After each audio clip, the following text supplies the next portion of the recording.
Hello team and welcome to another ATP Geopolitics video with myself, Jonathan MS Pierce. Ukraine War Update Extra video, giving you extra tidbits and nuggets to get your teeth into to give you a greater understanding of the war in Ukraine. And I haven't done enough of these recently because of so much other content I've been putting out, such as lives and charity updates and whatnot. And it's good to get back to this, although this will be somewhat uncomfortable listening in the first segment because I'm going to be talking about the capture and torture of this particular chap. So it's not going to be the kind of Happy New Year start to this video, certainly.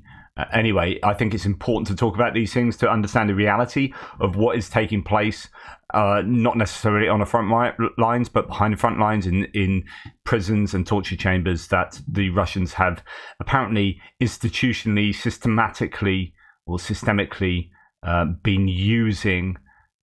Anyway, the article is in Euromaidan Press. It's a long article. I've excerpted some of it. I mean, there's really, I'd like to read the whole thing, but it takes too long. I chewed that mouse between my teeth. Ukrainian POW details torture, starvation in Russian camp. Second news piece I've mentioned most today. So he was a 30-year-old kickboxing champion from Chernihiv. He and his father signed up for the Ukrainian army on the first day of the war, and actually they were captured pretty soon into it. I think in March the 3rd they were involved, or March the 9th even, in some activity. Severely wounded, with ears ringing from the blast, Alexei considered ending things quickly by shooting himself under the chin with his machine gun. Instead, he lay there for 12 hours trying to regain strength and clarity. However, he was betrayed by a local who informed the Russians of his whereabouts. There was nowhere left to run, so he buried his weapon, documents and chevrons, left his hideout, and that's relevant for later, and surrendered to 4 Russian soldiers, Buryats, ethnic Mongols from the southeastern Siberia, who handed him over to the Russian army command. Alexei was immediately taken to a torture chamber where he endured brutal treatment and interrogation. They also tried to unlock his touchscreen phone, which had a square root as a password. The Russian soldiers were unable to understand the process, so they threatened to cut off his fingers and use his thumbprint, but they did not succeed. The Ukrainian fighter was interrogated by a lieutenant general who had a laptop with his father's biography. The general knew everything about his father, Yuri, and his past services in the Soviet army, even the secret parts. It's quite interesting. Alexei was then transferred to Rybkina district near the Belarusian border and thrown into a torture chamber in an abandoned building. Next to it stood a KAMAZ truck where the Russian troops burned the bodies of the dead, both Russians and Ukrainians, civilians and soldiers. Interrogations and beatings began. The most aggressive was a Russian soldier from the Caucasus region who enjoyed raping prisoners. I have to say that word because otherwise the algorithms catch up with me. It was normal, quote, it was normal for them to satisfy their sexual needs in this way. With me was a 20-year-old Ukrainian guy who'd been raped at a checkpoint by 6 Russian soldiers in turn, and his parents were in the car next to him, forced to watch. The Russians ordered Alexei to undress, tied his hands and strung him up with the intention of raping him. He hung from the ceiling by his arms for 6 days, but was miraculously saved when the Ukrainian artillery started firing intensely nearby. The Russians ordered the prisoners were then transported to a detention center near Kursk, where Alexei spent 40 days enduring beatings and mental abuse. Quote, they looked through everything and read all my correspondence. If I couldn't remember the passwords, they beat me vigorously. It was important for them to track down who participated in the Maidan or other protests in the Krещатик against the Moscow Patriarchate, for the Tomos, who attended the rallies for Poroshenko and Zelensky, who had relatives in Russia. If they found someone who had been in the Maidan, they killed him, he reveals. So that's interesting because I think it shows how important the Maidan protests were in how important they are in the minds of Russians. It's almost like anyone involved with that is the epitome of evil, and we must eliminate them. On the 5th of May, the prisoners were sent by plane to Tula and from there to the Donetsk detention center. Starved and beaten daily without cause, Alexei describes the trauma that Ukrainian prisoners were forced to endure. They beat him constantly with sticks, truncheons and stun guns. Alexei had a hard time walking on his as his foot had begun to rot.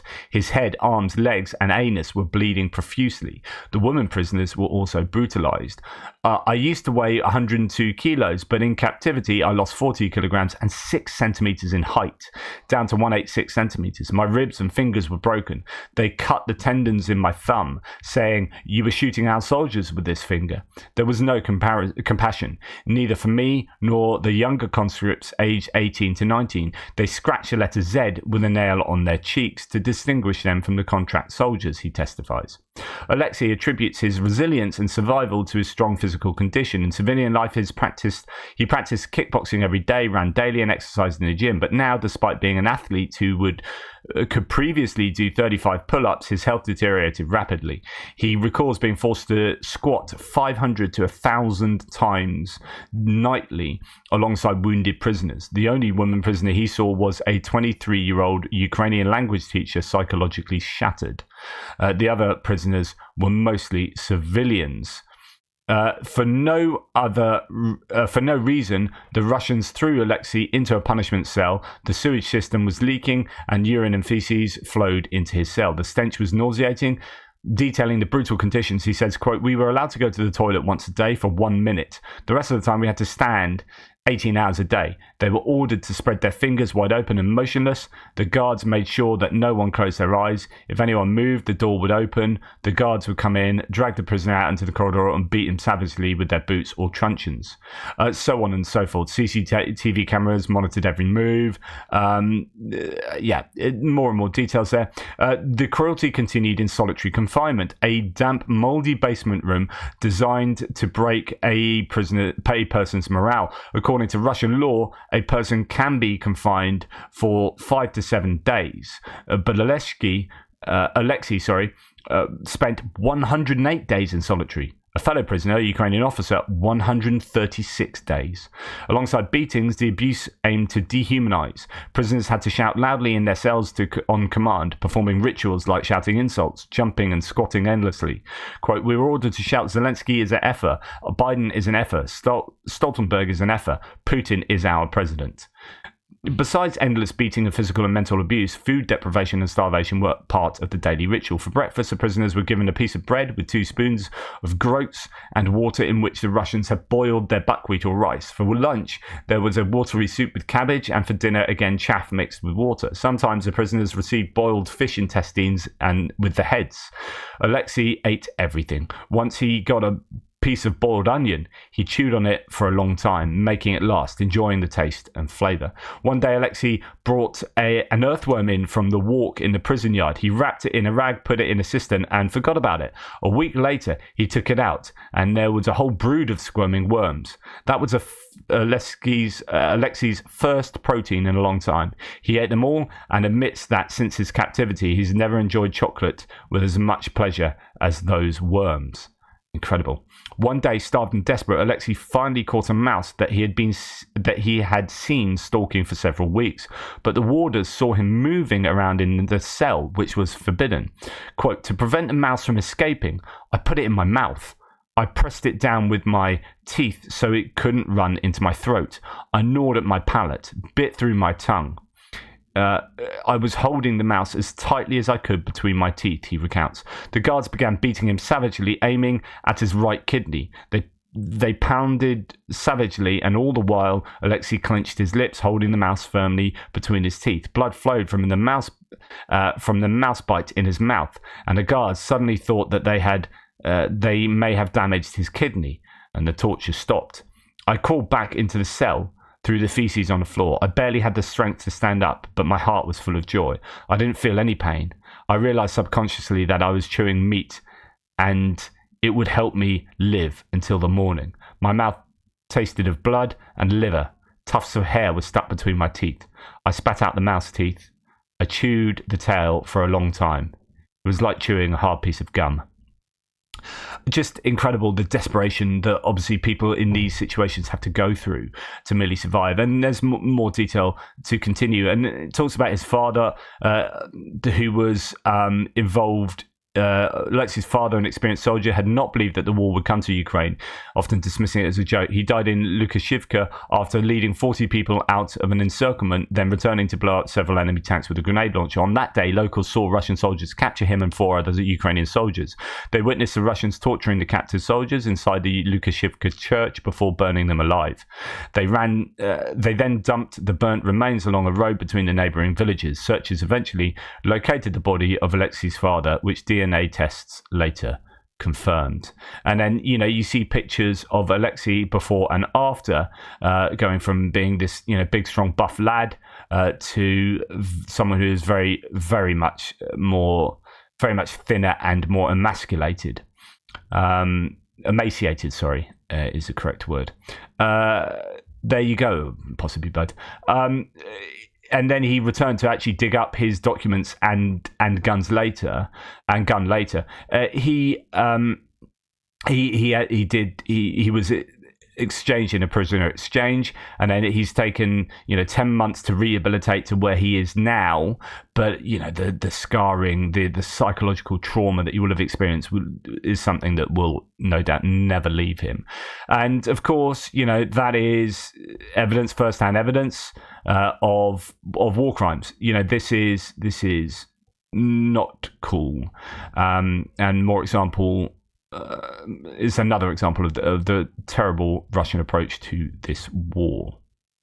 Okay, moving on. Jake Bro says, serious question. Based on these 2 events from last week, who do you think is winning this war? Event 1. Ukraine's Air Force launches a couple of Storm Shadow cruise missiles and successfully destroys a critical military landing ship, which kills over 70 Russian military personnel and injures dozens more. Event 2. Russia spends $1.2 billion on 158 long-range missiles and drones to kill 30 Ukrainian civilians and injure 160 more, successfully destroying a shopping mall, a maternity hospital, and some apartment buildings. Yes, one event is a hell of a lot more scary on social media, but based purely on military benefit and outcomes, this was a huge net loss for the losing Russian military. While I agree with that, with what he says, if it is true, I would actually challenge the idea that the Russians didn't hit some important military and certainly industrial targets in that 158 missile and Shahed drone attack. What we don't hear is what was actually hit by the Russians. So although I think there was an awful lot they didn't achieve, with an awful lot of those munitions being shot down, there will have been some military successes. Some critical infrastructure would have been hit, as it was last night. They admit critical infrastructure was hit in, I think, Lviv and Khmelnytsky last night. And if you read between the lines, that's probably the Starokonstantinov airbase, being hit. What damage was done, we might never know. So we must be wary to only comment on that which finds its way to social media, and it's dangerous to ignore what might well have happened otherwise. Almost certainly did happen. There will have been targets successfully hit, but the general point I agree with, which is the Ukrainians have, I think, a better success rate at taking out large military targets very efficiently, whereas the Russians have to do these huge waves of attacks that will cause damage, but also will, in all honesty, force the international media and diplomats and civilians and politicians to react against Russia. So that attack the other night on the 28th might well have been a bit of a shot in the foot for the Russians, because actually it steals Allied support for Ukraine when they see these huge waves of Shaheds and missiles causing widespread civilian damage. Anyway, moving on, I'm now going to spend some time just going through some of your comments. It's New Year's Eve, so I'm going to celebrate you guys with your comments. There's such amazing discussions that take place on my threads on a daily basis that I'm privy to, but don't have time often to read them all. I do read an insane amount of your stuff, though, I have to say. This is an interesting comment, and make of it what you will, Americans out there. As a Brit living in the US, things have got really effed up now. A moderate Republican from Texas who doesn't wear a cowboy hat is considered a Democrat these days. Well, it's interesting. Spoke to a friend of mine, and this is the importance of disinformation. Spoke to a friend of mine who is against aid to Ukraine. Explained to him how the funding works, how much Europe has actually contributed, etc., etc. And he came up with the fact that, or the claim that Europe is broke. No way they can match the US with military equipment, and Biden is just putting bundles of cash directly into Zelensky's pocket and so on. It gets worse. I showed him photos of the worst atrocities committed in Ukraine, and he turns to me and says, "How do you know those aren't fake?" I told him to lose my number. I'm sick of listening to that stuff. So, wherever you sit on the political spectrum in the US, there is no doubt that misinformation and disinformation have found purchase amongst American civilians, as it has around the world. I'm not just singling out the US here, although there are certain countries where I feel it is less prevalent, and actually the UK oddly is one of them, and that's borne by statistics as well, borne out by statistics that show that we've got one of the highest supports for Ukraine and one of the lowest, opinions of Russia in Europe. And the places in Eastern Europe, you will naturally have more sympathy for, and sentiments, pro-Russian sentiments, sympathy for Russia. It's just really frustrating when you have Western media that isn't correcting this disinformation, that is in fact spreading it. So I will pick out Fox News. I've heard them say things that are just, that need to be overtly challenged. Needs to be challenged. And when you've got politicians in America that are continuing to spread these problematic claims, it's so difficult then to expect the American public to be having an accurate appraisal of what is going on in Ukraine. And so, here's someone that's tried to correct someone. And the problem is, it's called the backfire effect in psychology, is even if you present someone with rational evidence against their position, they are highly probable to entrench in their original position. In other words, rational evidence doesn't really, it not only doesn't change their mind, it actually entrenches them. It actually gets them to be more sure of their original conclusion. That's so frustrating. How do you overcome that? It's very difficult. And what you end up having to do more often is, in order for someone to change their mind from such an entrenched position, they need someone who's in their in-group to help change their mind. So rather than, a liberal trying to change a conservative's viewpoint, or a conservative trying to change a liberal's viewpoint, you want someone from within that in-group, but who's like slightly different from that position. Whatever that position is, you need to be slightly away from that, and you nudge them a little bit, and then someone else takes over and nudges them, and then eventually after time someone's position can be changed like 180. But it's very unlikely that someone's position is changed by another person who is completely opposed to that position, presents them with rational evidence against their position. That will more likely lead to this, unfortunately. It's just the way psychology works. So that could be an example there from Nick Sandy, I think it is. I have to see. Yeah, Nick Sandy.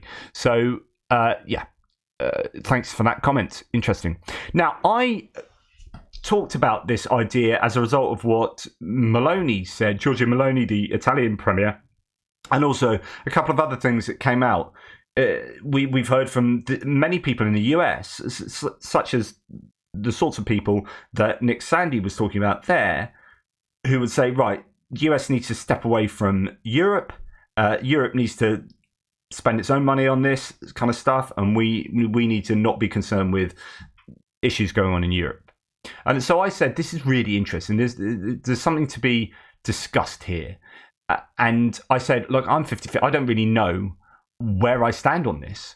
But I got criticised by a number of people. Bertold, loves to have a bit of criticism against me, saying, stop, why are you advocating it? I was like, literally what I literally said. I don't know this is 50-50. I'm telling you what Giorgia Meloni said. I'm not advocating what she said.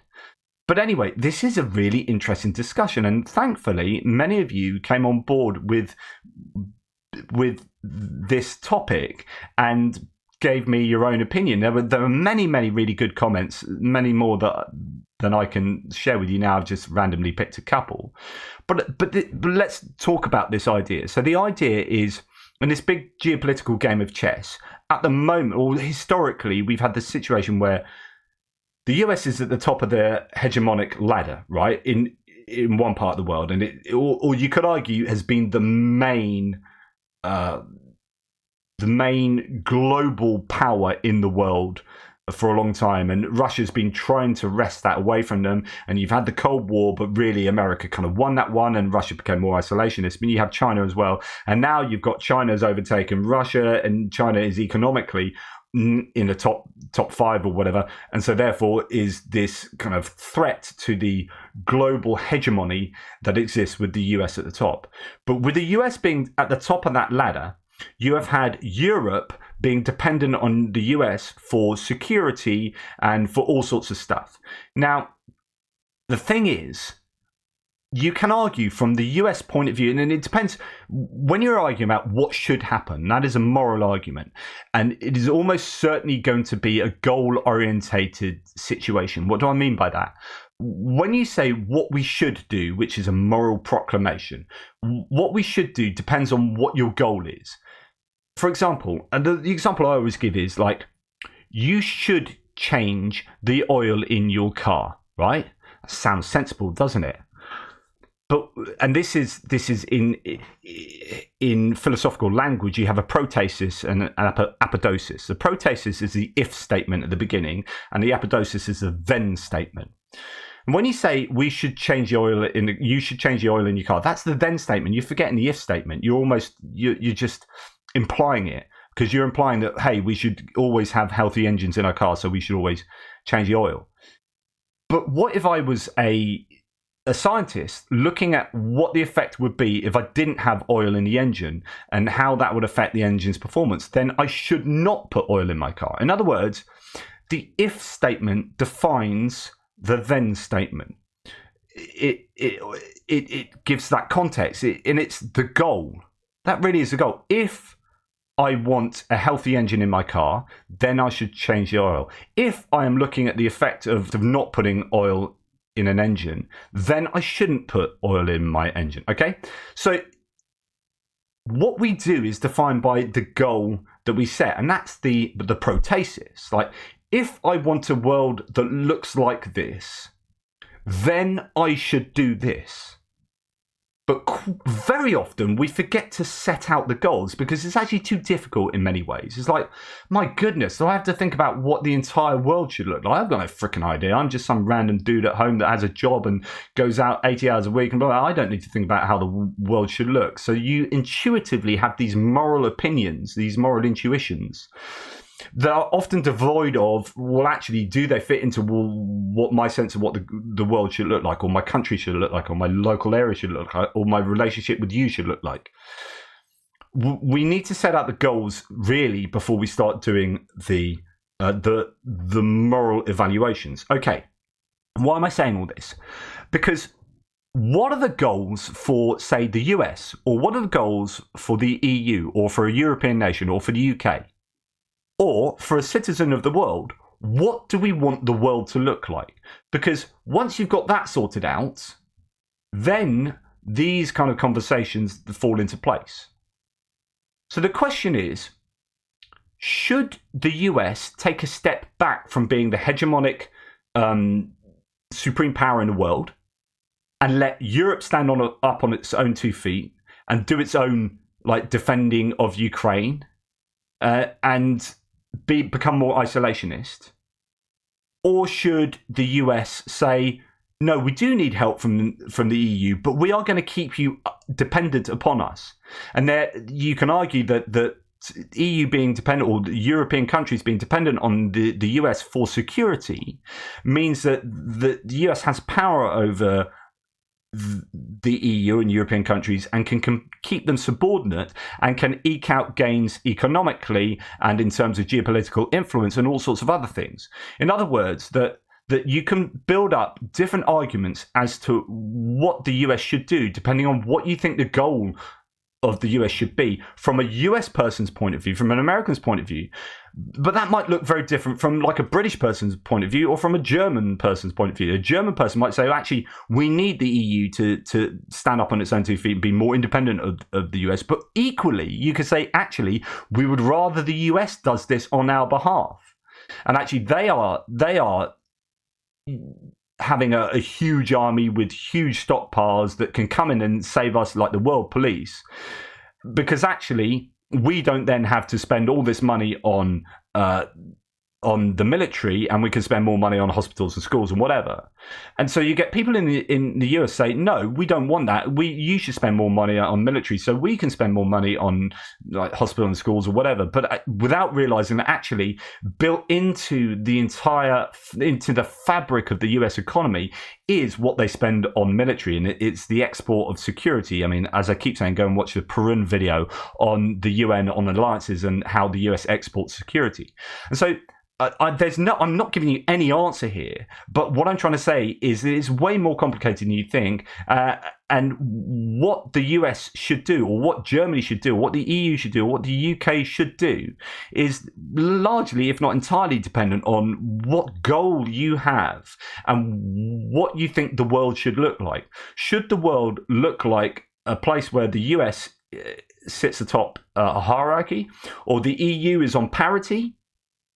What about China and Russia? Is it more likely that we can suppress the power of BRICS and China and Russia, which we might, I think most of us will conclude is not what we want? We don't want them to sit on the top, authoritarian regimes to sit on the top of the hegemonic hierarchy. So we don't want that.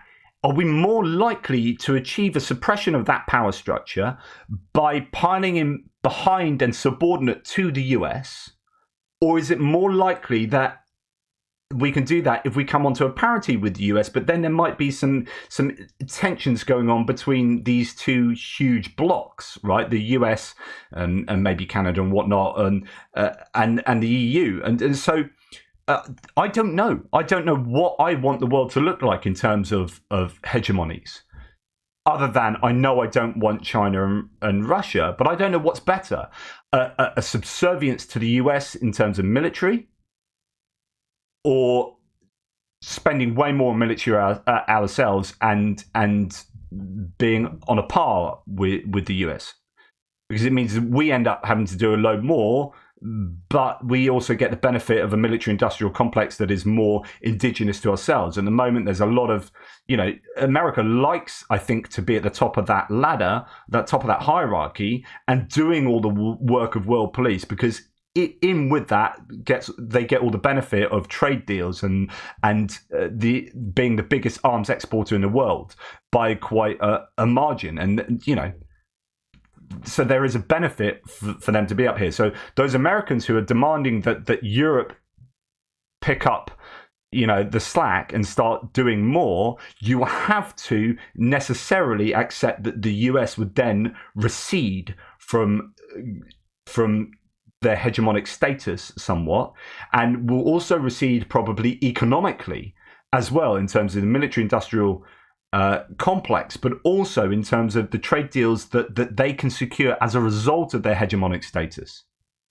So it's easy to say, oh, Europe, you need to pick up the slack. Come on, guys, you need to do more. We're going to go and do our own stuff, and we're not bothered with Ukraine. If you're not bothered with Ukraine, it means you're not bothered with the US being the central power, supreme power in the world, and how, if you're not bothered about that, then what does it say about how bothered you are about the dollar being the international currency of trade and keeping that established? And are you bothered about international trade in a way that this hegemonic status maintains?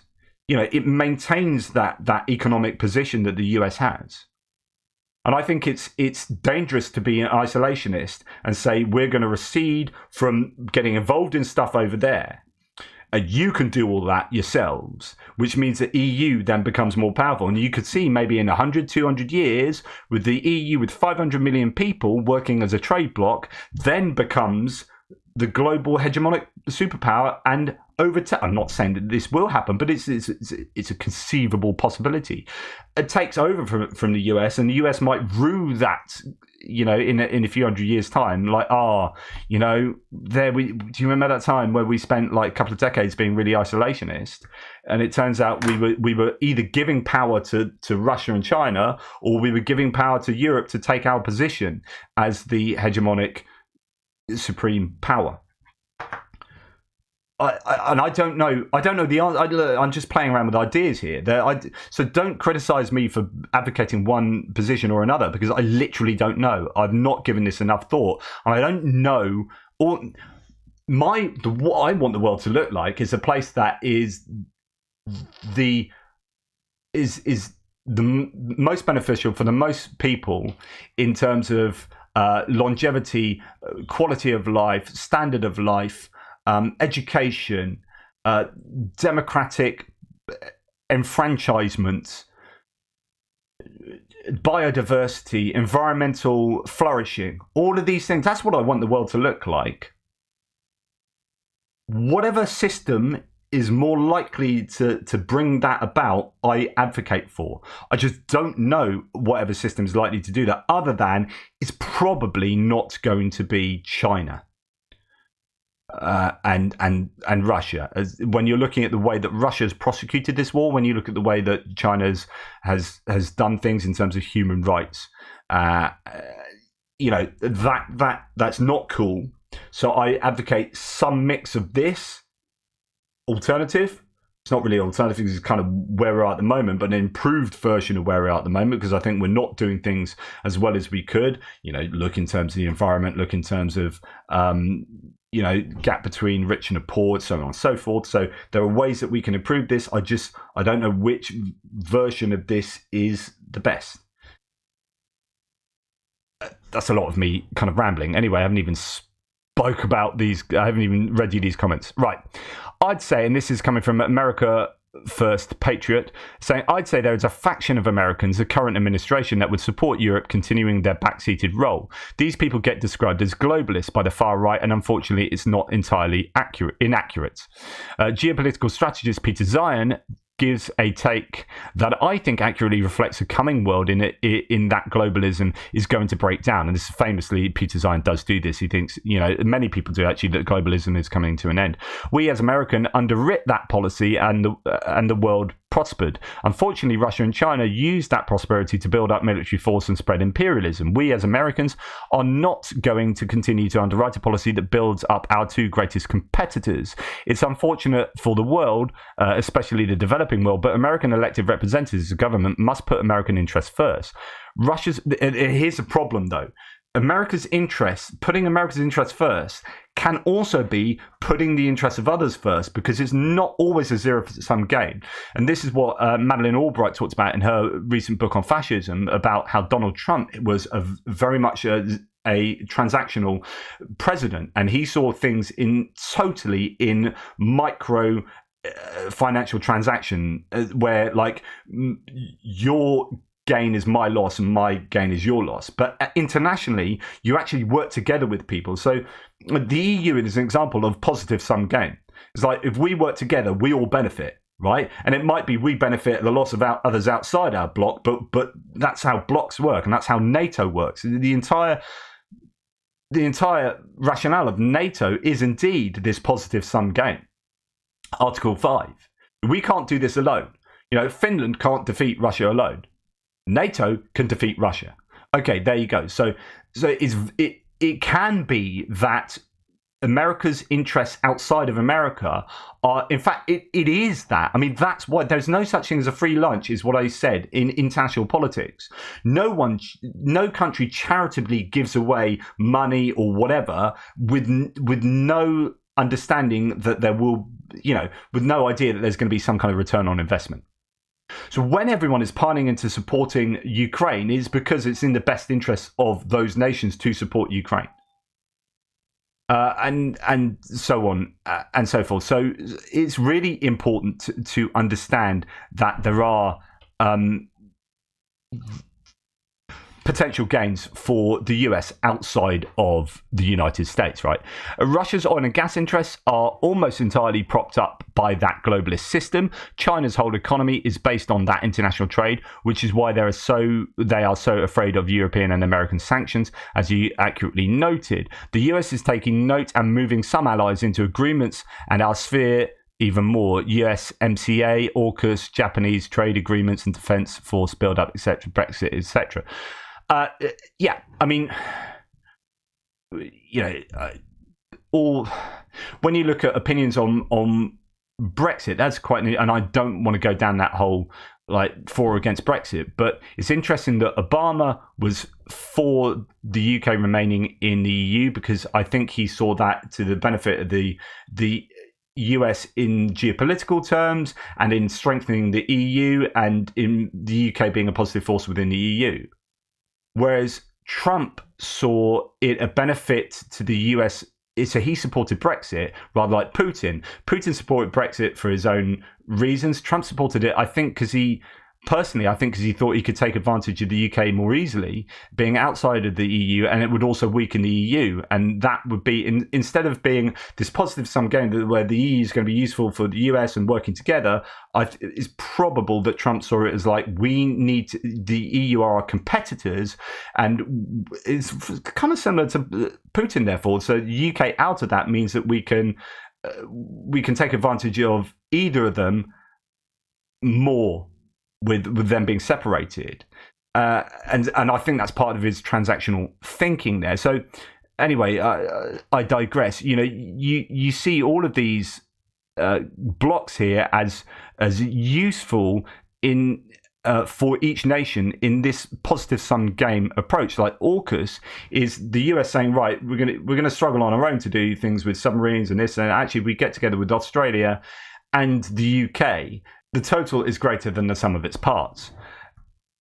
Anyway, let's move on to the next comment. Jonathan, you talked about Giorgia Meloni's speech, and you said you are 50-50 on the US retaining hegemony versus Europe asserting itself. In my opinion, the geopolitical landscape has shifted dramatically in the last 2 years with fundamental consequences for US-Europe relations. I think the Ukraine war has brought into sharp focus, and I also think it has strengthened the European hand. Explanation below. What do we see from a European perspective? Russia has been revealed as far weaker than many thought, both militarily and economically. It's been forced to look east, not west, and has become dependent on China and to a lesser extent India. Just look at their import-export figures. This is unprecedented in Russian-Soviet history, and it's difficult to see how they get back to being part of Europe anytime soon. There's also a fuzzier piece around the Russian government being further exposed as kleptocratic, corrupt and genocidal, with no regard for international law or human rights or any concept of morality, which flies in the face of European values. Okay, next one. The German government's view of Russia has changed dramatically. Economic and diplomatic cooperation is dead.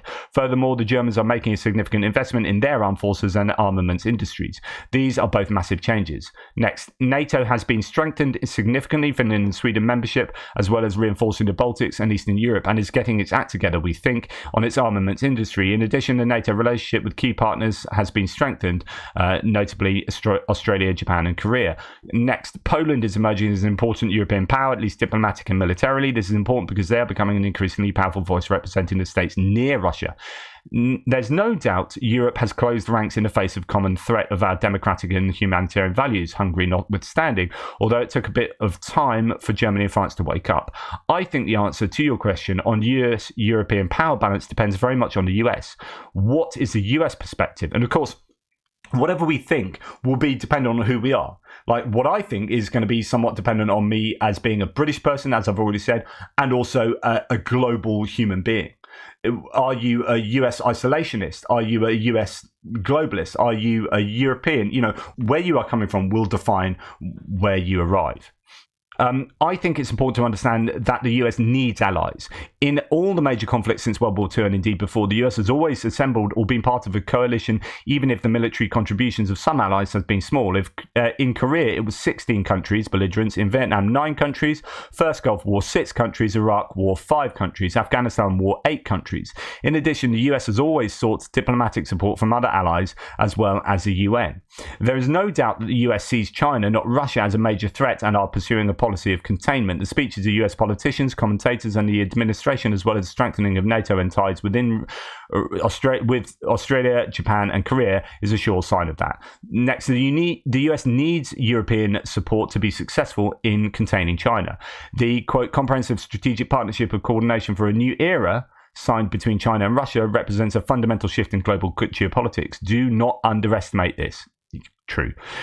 Next, my conclusion is that the balance of power between the US and Europe is shifting in favor of Europe. The US needs European support more than ever. In a world of three and a half great powers, US, China, Europe, Russia, it's better to be one of two. The question in my mind is whether Europeans are sufficiently united or organized to use their leverage to achieve their objectives. I think their ability to persuade the US to continue its support for Ukraine is a good test of that. If the Europeans are unsuccessful in persuading the US administration, regardless of who is in the White House, to maintain wholehearted support for Ukraine, then I think the Europeans will be less inclined to provide wholehearted support for US foreign policy objectives.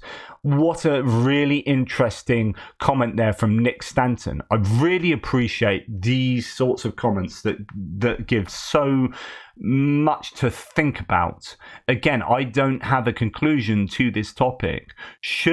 Again, and it depends where you come from, should the US recede and allow the EU to come more to the fore? Well, it depends whether you're American, a globalist, or American isolationist, which, that's your goal.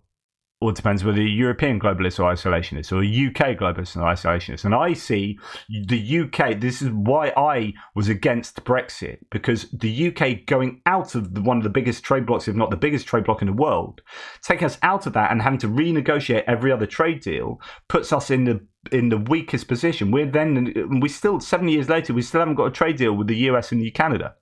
Like, what is going on?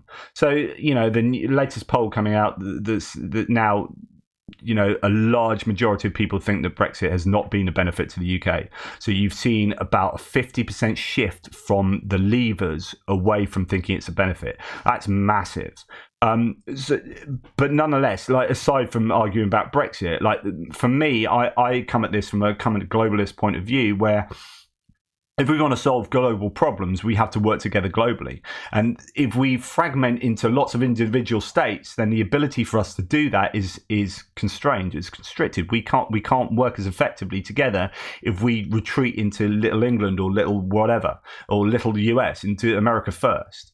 So, if America wants to have an impact on the world going forward, America needs to play the bigger role it plays, the bigger impact it has. And that's that. And so therefore, if you want America to have a bigger impact on the world, America needs to be at the center of what's going on. If I want the UK to have a big impact, because I think we are a fairly decent mixed economy moral nation with a lot of issues, and we are going in the wrong direction, but I think there is a lot to be proud of in the UK and with our culture and with our politics, and I think that we would benefit and the world would benefit if we were more at the centre, as in if we were in the EU. I really do think that, and I think it's such a shame that we walked back from that. And I don't think we're in a better position now. But anyway, I don't want to reignite that Brexit debate. But I think it does come down to geopolitics. And when I was debating this publicly, because I actually had public debates about this in a couple of them down in Bournemouth, a lot of what I was saying was talking about a much bigger picture, rather than just thinking about, is it the benefit for me, and do I like immigrants in my local area and stuff like that. I know that doesn't speak for everyone, and I could bore you with how people argue that it's all about sovereignty, when sovereignty, if you look at the polling, didn't exist on people's radars until 2016 when the newspapers told them about sovereignty. And I've got the data to back that up. So as much as people will argue about sovereignty, they didn't care about sovereignty in 2015, right? It's not nearly as much. It spiked in the public discourse and public mind because the papers were talking about it. But anyway, I just think there are things that are bigger than that we need to be a part of, and to solve global problems requires global solutions. Now, I was going to discuss another comment from Bucko Bob here, but actually I don't have time. I'm just going to end with Zero Lad here. I'll talk about your one, Bucko Bob, on another day.